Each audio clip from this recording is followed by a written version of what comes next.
Salam sejahtera, salam sehat untuk kita semua. Perkenalkan, nama saya Niken Ayu, saya mahasiswa PPL 2 Universitas Palangkaraya. Di sini saya akan melanjutkan materi pembelajaran untuk kelas 10 OTKP mata pelajaran Teknologi Perkantoran.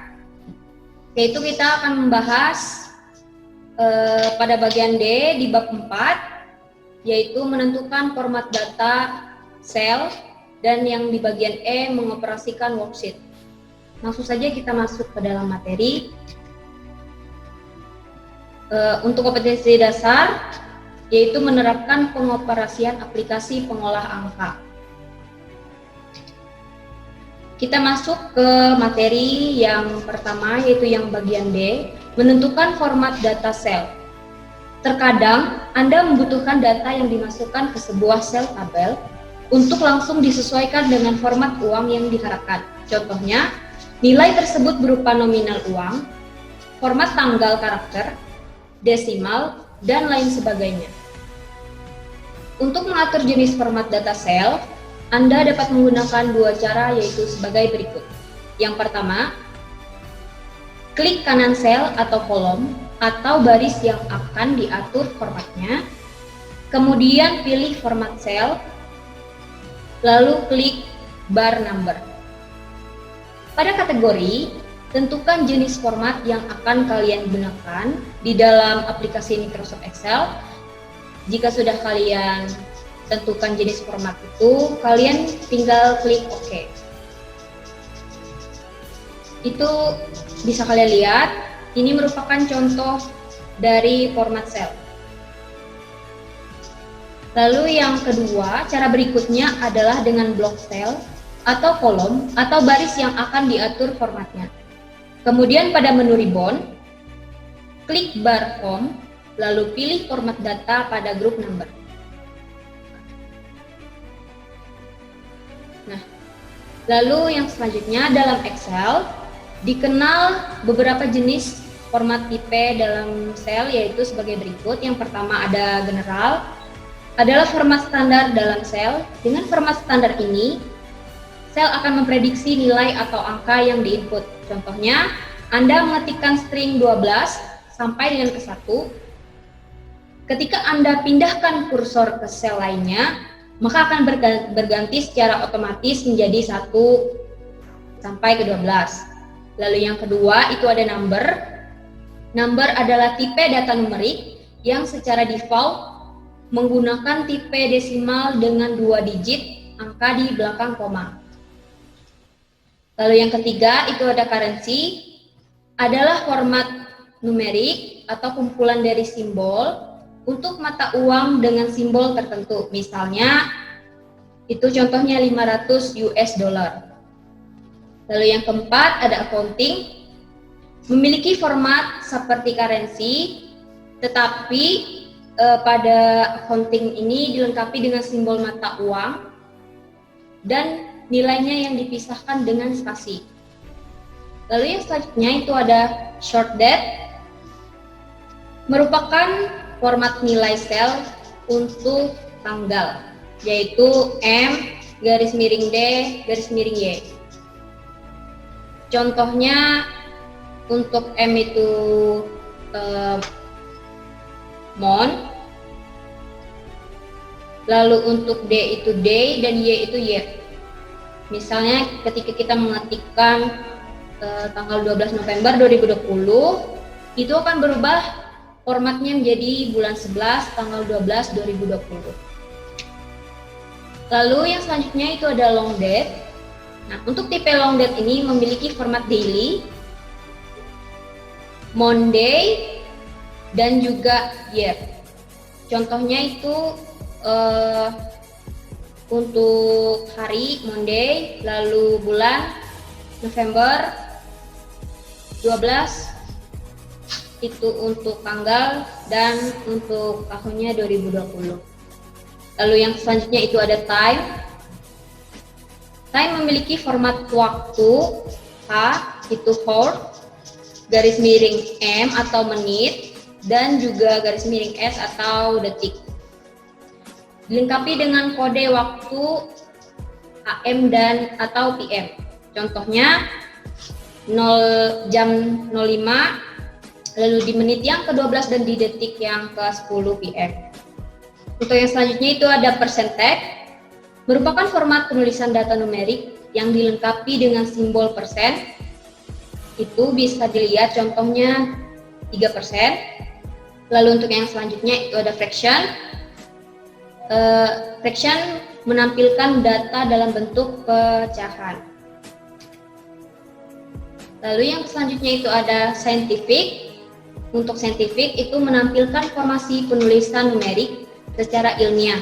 Untuk contohnya yaitu untuk penulisan angka 5999 akan berubah menjadi format 6.00E plus 03. Lalu yang selanjutnya sudah tentu pasti ada teks. Teks menganggap semua masukan data dalam sel sebagai sebuah string atau tipe data biasa. Lalu yang selanjutnya juga ada spesial, itu digunakan dalam format data untuk penulisan kode pos, nomor telepon, atau social security number. Lalu yang selanjutnya ada custom atau custom, merupakan jenis format data yang ingin ditentukan sendiri. Lalu kita akan masuk ke dalam materi yang selanjutnya, yaitu yang di bagian E, mengoperasikan worksheet atau lembar kerja. Dalam sebuah file workbook Microsoft Excel, terdapat minimal 3 worksheet di dalam Microsoft Excel, yaitu yang pertama ada sheet 1, lalu ada sheet 2, dan juga ada sheet 3. Nah, dengan lembar kerja tersebut, ada beberapa aktivitas yang dapat kalian lakukan, yaitu sebagai berikut. Yang pertama, untuk membuat worksheet baru, langkah yang pertama yang kalian lakukan adalah mengklik icon insert worksheet, atau kalian juga bisa mengetik shift plus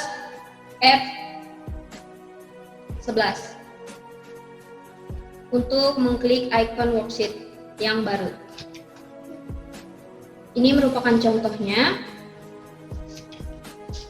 Lalu yang kedua, kalian juga bisa mengklik menu ribbon di bar home, lalu kalian klik insert dan kalian pilih insert sheet. Lalu yang kedua, untuk menggeser lembar kerja ke lembar yang lainnya, untuk mengcopy sebuah lembaran kerja atau sheet ke sheet lain, misalnya sheet 2 ke sheet 3, Anda dapat mengikuti langkah-langkah berikut. Yang pertama, tempatkan kursor mouse pada sheet name, kemudian klik kanan, lalu pilih tulisan move or copy. Lalu yang selanjutnya, tentukan lokasi sheet yang akan dipindahkan.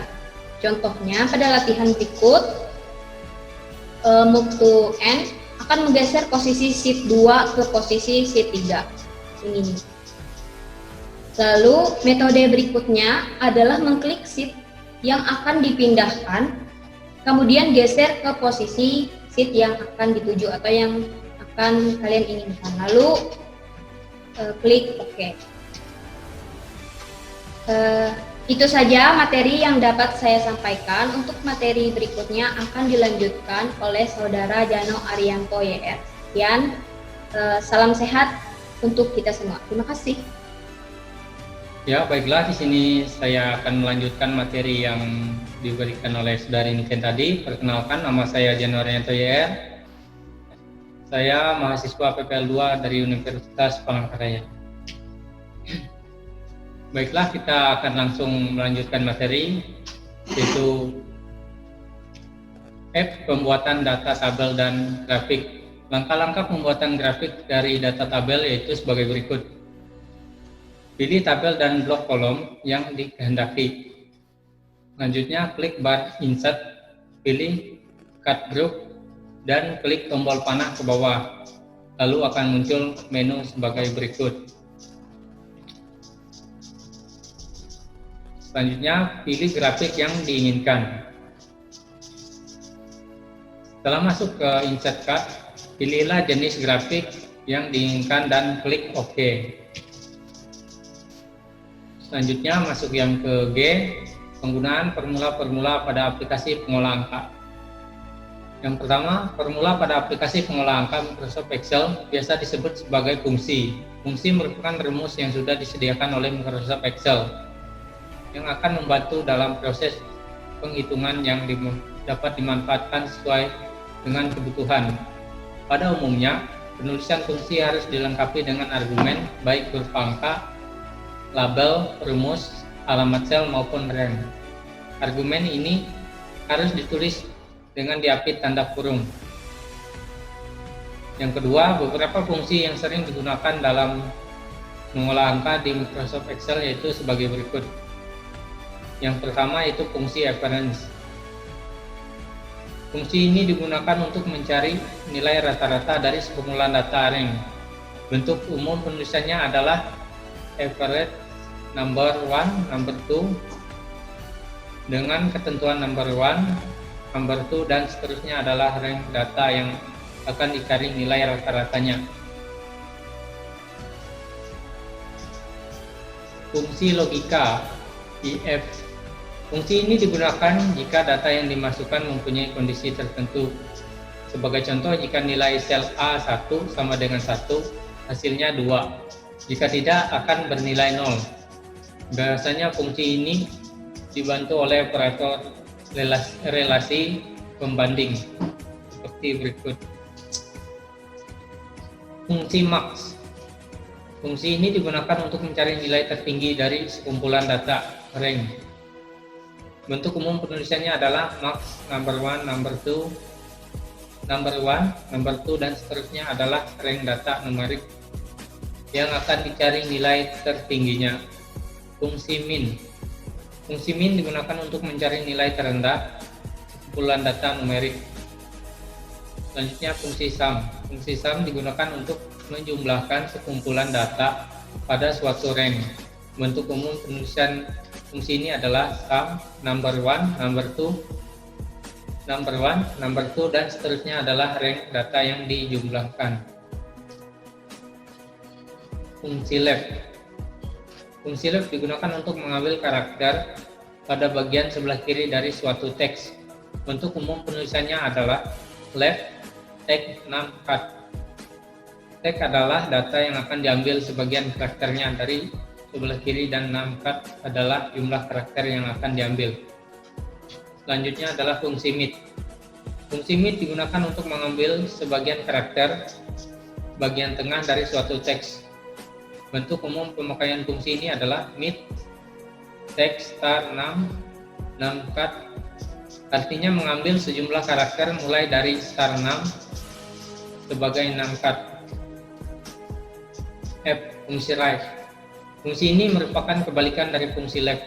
Jika fungsi left mengambil sejumlah karakter dari sebelah kiri, fungsi right mengambil sejumlah karakter dari sebelah kanan teks. Bentuk umum penulisannya adalah right text num cut. Teks ini adalah data yang akan diambil sebagian karakternya dari sebelah kanan dan num cut adalah jumlah karakter yang akan diambil.